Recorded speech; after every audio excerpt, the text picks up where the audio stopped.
Happy Friday, everyone! Today's story is Little Miss Shy and the Fairy Godmother. Little Miss Shy is the shyest person that you will ever meet, except that you probably will never meet her because she never goes out. So she didn't get excited when she received an invitation to Little Miss Splendid's grand ball. She got worried and flustered. She wanted to go, but she worried about all the people, so she would not go. But she wanted to go. Little Miss Shy was in a dilemma.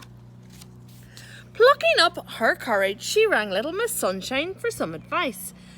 "Do you know what I'd do?" said Little Miss Sunshine. "I'd go out and buy a new pair of shoes. It always gives me a confidence boost." So Little Miss Shy followed her advice and went to the shoe shop.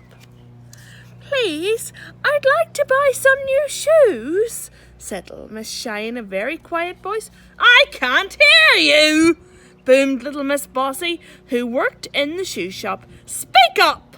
Little Miss Shy blushed. "Oh, look!" cried Little Miss Naughty. "She's turning pink!" "Good gosh, you're right!" exclaimed Little Miss Bossy. And she was right. Little Miss Shy was turning pinker and pinker. "She looks like a strawberry blancmange," giggled Little Miss Naughty cruelly. Little Miss Shy was by this stage pink from top of her head to the tip of her shoes. She burst into tears and ran out of the shop. Poor Little Miss Shy! She was so miserable she could not sleep. She sat in front of the fire quietly, crying to herself.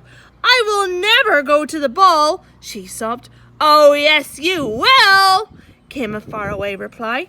Suddenly a ball of light entered the room, and as it grew brighter, a small silver-haired woman appeared at its centre. "Who are you?" asked Little Miss Shy. "I am your fairy godmother," said the woman kindly, "and you will go to the ball." "But I'm too shy," said Little Miss Shy. "Not with the right pair of shoes," said the fairy godmother, who waved her magic wand. Little Miss Shy's old bedroom slippers transformed into a pair of glass ballroom slippers, the most beautiful shoes Little Miss Shy had ever set eyes on. Then the most amazing thing happened. Little Miss Shy was suddenly filled with confidence. All her shyness disappeared. "But you must remember," warned the fairy godmother, "that on the last stroke of midnight, on the night of the ball, if you are still wearing the shoes, they will turn back into ordinary bedroom slippers." The following evening, Little Miss Shy went to the ball, and she had the most wonderful evening of her life. She danced all night long. Everyone was dazzled by her beautiful glass slippers. Little Miss Shy was so unlike her usual self that nobody recognized her.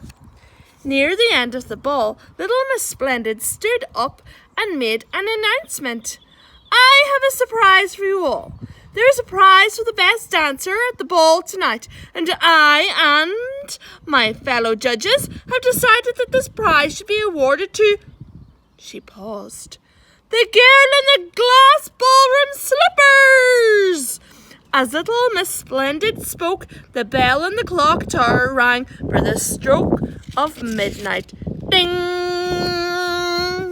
In a flash, Little Miss Shy remembered the fairy godmother's warning. She couldn't go up and receive her prize without the glass slippers. Little Miss Shy could feel herself starting to blush. She panicked and fled from the ballroom, and as she ran, one of the glass slippers fell from her foot.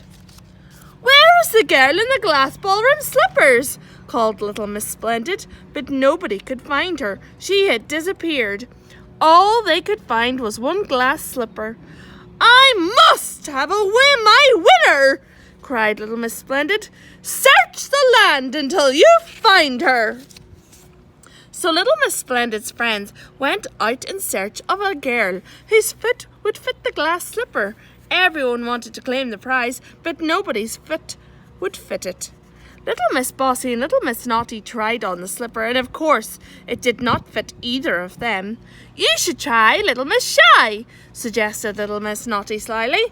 "Let's go and watch her turn pink," she said to Little Miss Bossy. "Oh, you are naughty," giggled little Miss Bossy. So they all arrived at little Miss Shy's house. Poor little Miss Shy, she did not know where to put herself, and of course she turned pink, but not as pink as little Miss Naughty and little Miss Bossy when her glass slipper fitted little Miss Shy's foot. They were speechless.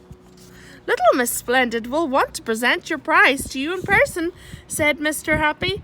Little Miss Shy's prize was a pair of pink dancing shoes. Her fairy godmother smiled down on her as little Miss Splendid put the shoes on little Miss Shy's feet. They fitted perfectly and they matched little Miss Shy perfectly. Little Miss Shy was very proud and very pink. The end.